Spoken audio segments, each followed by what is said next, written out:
Good afternoon, guys. Welcome to my vlog again, guys. Hello, everyone. Good afternoon. So, tayo ngayon, guys, ay nasa biyahe at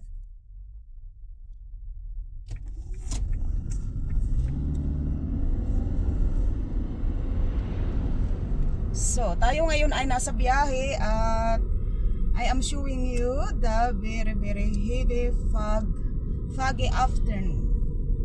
So, tayo ay galing sa ating hanap buhay at salamat sa Diyos at nakayanan din natin ang mahirap na trabaho at natapos din natin ang ating obligasyon para sa ating panibagong buhay, panibagong pag-asa at para sa ating mga fix na bayaran. So, siyempre minsan mabigat sa ating isip at sa puso na ang ating pinagtatrabahuhan ay binabayad lang natin sa ating mga bayaran, unang-una sa upa at sa ating pagkain. Pero ang pagkain is ganun talaga, natural na lang talaga yun. So, kailangan din talaga nating tanggapin kasi hindi lahat ng tao ay ganun kaswerte. So, lahat ng tao ay maswerte. No? Basta wala tayong sakit, maswerte tayong lahat.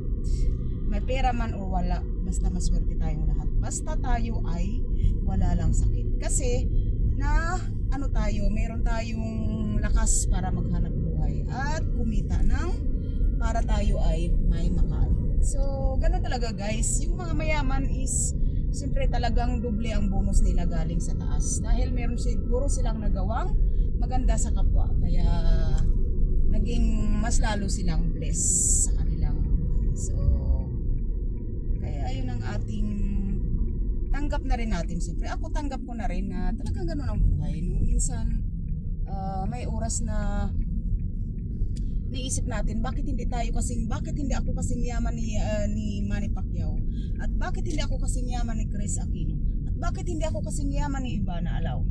At bakit hindi tayo kasing yaman nila Marian Rivera? Kasi nga, dahil yan talaga ang sinulat sa atin ng may kapal at siguro baka nasa kasulatan na yun din ng may kapal na darating siguro ang araw, baka kung hindi man sa mga anak natin, siguro sa mga apo natin mangyayari.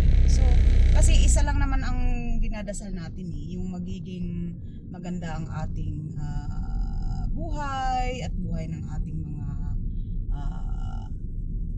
mga kamag-anak, ating mga kaibigan at yung mga taong malalapit sa ating buhay. So, siguro yun ang sinasabi na wala na ba dito? Mali yata yung dinaanan natin.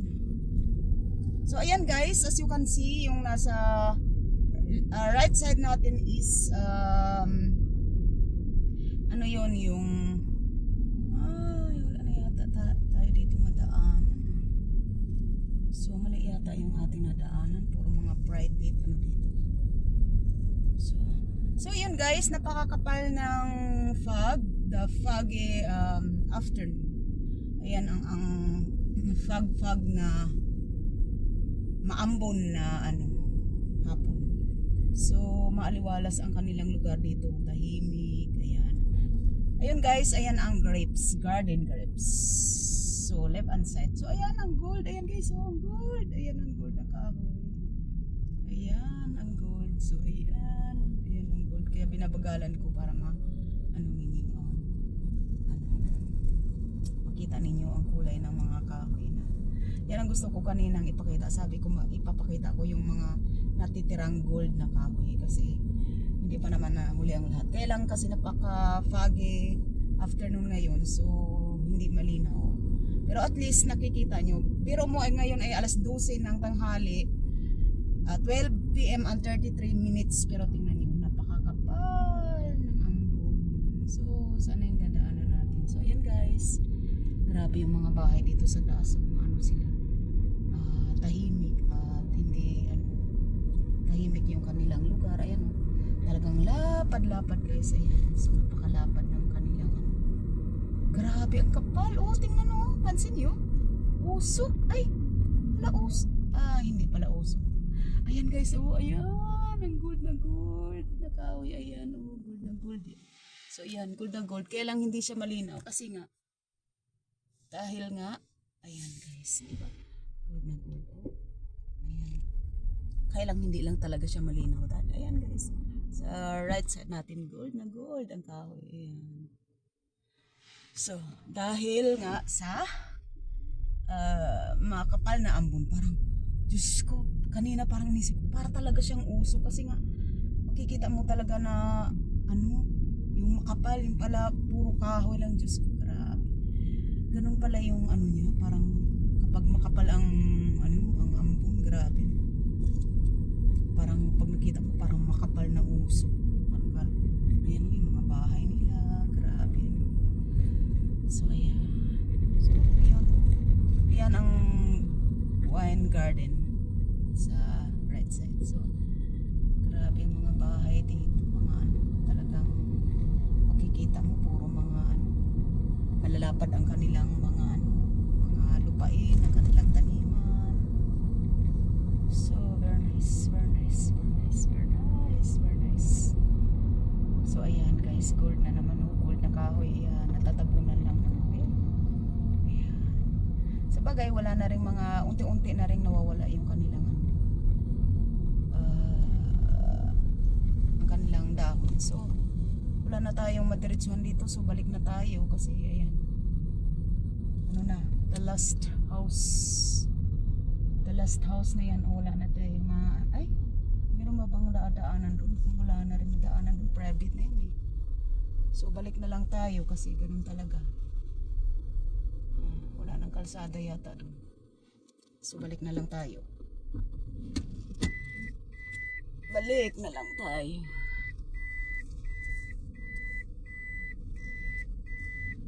Balik na lang tayo. Balik. Ayan. So salamat sa may-ari ng sasakyan na ito. Thank you so much. Salamat at pinahiram niyo sa akin ang sasakyan ito. Kailang ang mahal pa rin ng gasolina guys, maniwala kayo yan. Gold na gold, kung napapansin niyo, gold na gold ang mga kahoy. So this is the foggy afternoon, para naman makita ninyo na ganito ang buhay namin dito sa province of Austria, Europe. Maganda lang siya kapag sumisikat ang araw at kapag so buwan ng May, June, July, August, September, October. Yan, maganda talaga yan kasi hindi siya super lamig. Pero pag ganito, super lamig talaga na siya kasi nga winter. Tapos spring. So ang kalahati ng autumn season at ang buong winter season at ang kalahati ng springtime, yan ay napakalamig. So siyempre number 1 ang winter, talagang malamig na malamig.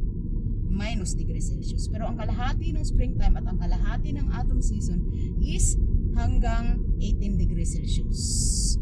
Below 18°C. Ganyan. Minsan nasa 10 degrees, minsan naman pag swerte nasa 20 degrees. So, ganun guys. Kaya at least yan that is the weather in Austria, Europe. So, we are about 300 kilometers from Vienna City. So, para doon sa mga hindi masyadong alam. So, napakaganda dito tumira guys. So, ayan, kita nyo. Ganda tumira dito. Kasi, alam nyo, maaliwalas. Ayan na ang gold na kahoy guys sa left side. Ayan. Ayan ang gold. Ayan ang gold na kahoy. Ayan ang gusto ko yan. Yan ang gusto kong ipakita sa inyo. So, mamaya, tingnan natin doon sa taas, pauli sa kabila. Or, next time na lang kasi guys, alam mo, napapagod talaga ako pag masakit na katawan ko sa sobrang dami ng trabaho kanina, daming ginawa. Diyos ko, grabe, walang pahinga.